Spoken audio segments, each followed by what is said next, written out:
And now, it's time for another Dice Tower review with Tom Vasel. I love space as a theme, and I love the epic space battle even more. And Twilight Imperium 3 is exactly what I'm looking for in a space game. Building a big space empire, building your technology, building your forces, using political means and fighting to get what you want. And it's a wonderful game. I said it's the definitive experience. The only downside to Twilight Imperium 3 is the time that it takes. It takes 8 hours usually, or maybe 6 if you're lucky, but it's still a good chunk of change of time. And you need 6 players to get the full experience of it. And so 6 players, 6, 7, 8 hours, that's, you're scheduling that way in advance. So when I heard about this game, Galactic Emperor, I was very excited because this game, even on the box, it mentions that it's supposed to take 90 minutes. Now that's a bit of an exaggeration. It really takes about 30 minutes per player. So if you play a 4-player game, 2 hours. Maybe 5-player game, you might be able to squash it into 2 hours too. But still, that's much shorter than Twilight Imperium. And if it gave the same kind of experience, well, hey, I'm always up for a shorter game. So my initial impressions of the game, and I played it several times now, is that I like it. It's a fun game. It's in my top 200 games. I think it's very good. But my problem is that my expectations were really high for this game, and it didn't fulfill them. I really expected it to be this spectacular game of Twilight Imperium condensed down into 2 hours. I don't know if that's possible. I think they had to strip away things to get it down in a shorter time, and I missed those things. That's not to say the game isn't good. I said it is good, so let's look at it a bit. The board itself is kind of nondescript. It's just a big space board with hexes. We'll come back to that in a minute. And as the game progresses, players will be placing planets on the board. Each of these planets provides different resources, and you get to put them where you want through various means. Basically, this game is Puerto Rico, the very popular game by Andres Seyforth, Puerto Rico in space with fighting, because players have spaceships, and some pretty cool spaceships that they're flying around conquering other planets with. Each turn, players in turn order, and turn order is determined, and turn order is determined randomly at first, but whoever has it decides which way around the table turn order is going to be. And then when it's your turn, you pick a role. For example, this is the steward role, here's the engineer role. Everybody gets to do what the role says, but the person who picks it gets a special ability. For example, the engineer allows everybody to build spaceships, but the person who picks it gets 1 free fighter. Well, that's pretty interesting, and each one of these is different. The role that I think is the most interesting is the one that allows you to use the side of the board here for resources. 3 dice are rolled, and depending on the results of those dice, you can put them on the 3 resources, food, metal, and energy, to determine the price.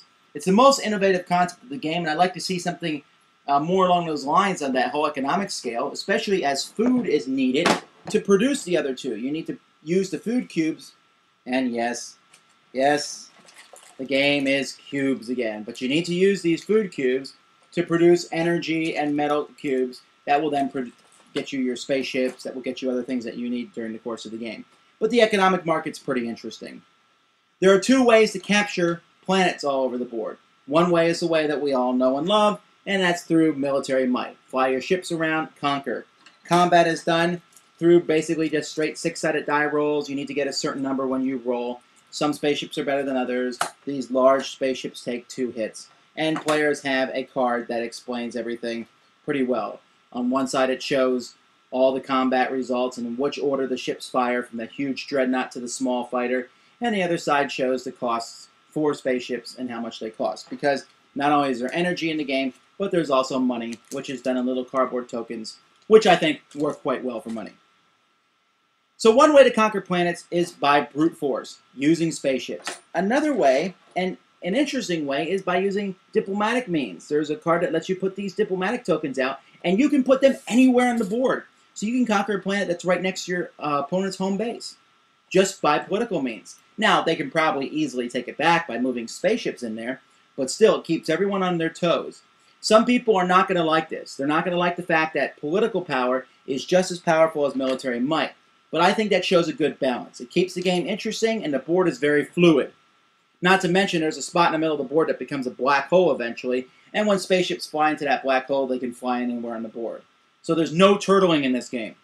Even more importantly, the game gives victory points in only 2 different ways. One way is by controlling planets, and when one of the roles is picked, people score 1 point per planet they control. The other way is you get a victory point every time you attack and win. You don't get any points if you defend and win, only by attacking and winning. So that promotes constant battle, and although battle slows the game down slightly, I still enjoy games that kick it up a notch. There's another way to score points by having your area filled with resource cubes at the end of the game, but I'm really not sure why that's there. Everyone who's played the game has agreed that that's such a hard goal to get such a minuscule amount of points, it just doesn't make any sense.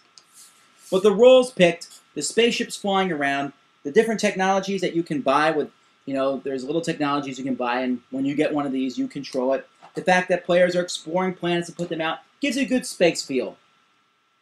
And yet, the game seems to lack a little bit of soul. There's no spirit in the box. Each player is the same race. There's no real difference between players. There's only 3 kinds of ships. The technologies feel a little bit generic. I just don't feel as much as if I'm in charge of an empire, as much as I'm just playing some kind of game against other players. Don't get me wrong, I think it's a good game. And yet it's just lacking that spark, that thing that says, oh, I had you on the ropes. There's no great stories to be told about the game afterwards. Is it a game that I would recommend? Yeah, I think so. Unless you're looking for that story. Unless you're looking for that American game/flavor that is in Twilight Imperium. They had to distill a lot of that to get this game as short as they did. It works well. It keeps going towards an ending. It's not as fiddly as you might think. There's lots of pieces, but there's not that many. And everything's very manageable. It goes back and forth. You don't see a weak player getting picked on that much. But there's a little bit missing. And that little bit missing is really going to determine whether you like the game or not. If you're a fan of more Euro-style games, this might be yours. There's still dice rolling, and you may not like that. But at the same time, if you're in there for those epic battles, the battles in this game are slightly less than epic. A good, but not great game is Galactic Emperor. Thanks for joining us today. For more written, audio, and video reviews, as well as the #1 board game podcast, check out the website at www.thedicetower.com. Until then, this is Eric Summerer, and you've been watching The Dice Tower.